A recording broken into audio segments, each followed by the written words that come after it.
আসসালামু আলাইকুম দর্শক বন্ধুরা, আশা করি সকলে ভালো আছেন। এই মুহূর্তে আমরা আছি ঝিনাইদহ জেলার কালীগঞ্জ উপজেলার এটা হচ্ছে 12 বাজারে। এখানে একটা গায়েবী মসজিদ আছে, যেগুলোকে লোকমুখে শোনা যায় এগুলো গায়েব এক রাতেই হয়ে গেছে। অসম্ভব সুন্দর কারুকাজ এই যে মসজিদগুলোর, আপনারা দেখতে পারবেন। তো আমরা দেখার জন্য আসলাম। এখানে বিভিন্ন মসজিদের বিভিন্ন রকম নাম, গলা কাটা, তারপর হচ্ছে বিভিন্ন ঐতিহাসিক নাম দিয়ে আছে। কি কারণে নামগুলো হয়েছে আমরা জানি না, বাট আপনারা দেখতে পারেন যে কারুকাজ খচিত এই হাতের কাজগুলো প্রাচীন কয়েক হাজার বছর হয়তো আগের এই মসজিদগুলো। আশা করি ভিডিওটি ভালো লাগবে, আমাদের সাথে থাকুন ফুল ভিডিও দেখার জন্য। সুলতানি আমলে সুন্দরবনে প্রথম সভ্যতা পুনর্গঠন 12 জন আউলিয়াদের প্রতিষ্ঠিত ও খান জাহানের পরিকল্পিত নগরীর অংশ। 12 বাজার বা মোহাম্মদাবাদ অঞ্চলটি খান জাহান আলী ও তার 12 জন আউলিয়াদের সঙ্গে জড়িত। 12টি বাজার ও মসজিদের কারণে 12 বাজার নামটি এসেছে। এই মসজিদগুলো অনেকটাই 1400 থেকে 1500 শতাব্দী সুলতানি যুগের গঠন, নির্মাণ শৈলী ও পিরামিড উপাদান বিশিষ্ট। 1990-এর দশকে প্রত্নতত্ত্ব অধিদপ্তর 14টি ঢিপি ও মসজিদ আবিষ্কার ও খনন করেছে। তার মধ্যে কয়েকটি সংরক্ষণের আওতায় এসেছে। সাতগাছিয়া মসজিদ, গুরান বা গুরাই মসজিদ, জোর বাংলা সহ মোট 12টি মসজিদ সংরক্ষণের রয়েছে।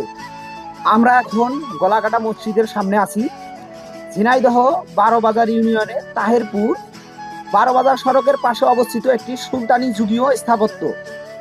এটি 1400 থেকে 1500 খ্রিস্টাব্দে খান জাহান আলী শাসন আমলে নির্মিত বলে ধারণা করা হয়।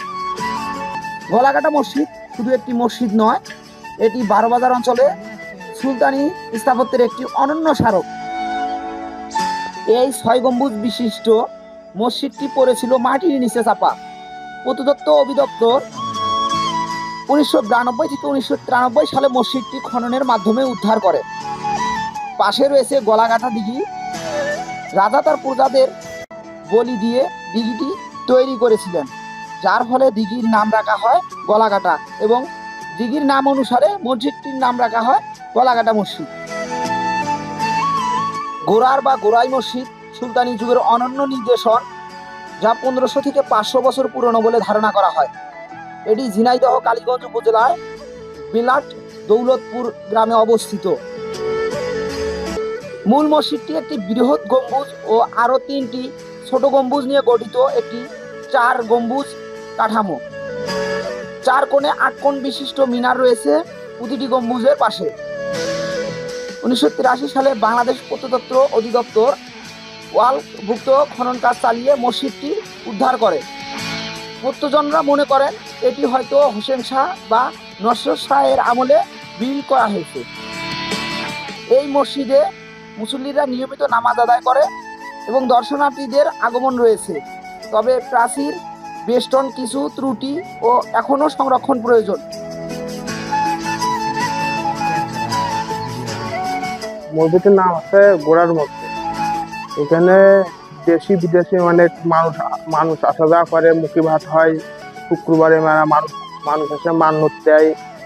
মসজিদ থেকে 700-800 বছর আগের মসজিদ, খান জাহান আলী আমলের মসজিদ। এটা সহ যে 4টা মসজিদ আছে, না 12টা, মোট 12টা মসজিদ, এরকম ধরনের 12টা মসজিদ। 12টা আছে। জি। জোর বাংলা হলো একটি গম্বুজ বিশিষ্ট মসজিদ, যা 1992 থেকে 1993 সালে প্রত্নতত্ত্ব বিভাগ মাটির নিচে চাপা পড়া থেকে উদ্ধার করে সংরক্ষণে নেয়। নামের পিছনে রয়েছে 2টি কুঁড়ে ঘর বা দিঘির উপস্থিতির কথা। সেখান থেকেই জোর বাংলা নাম করা হয়। মসজিদের পশ্চিম প্রাচীরে 3টি অর্ধবৃত্তাকার মিহরাব, ফুল ও লতাপাতার টেরাকোটা অলংকার জ্যামিতি আঁকা রয়েছে।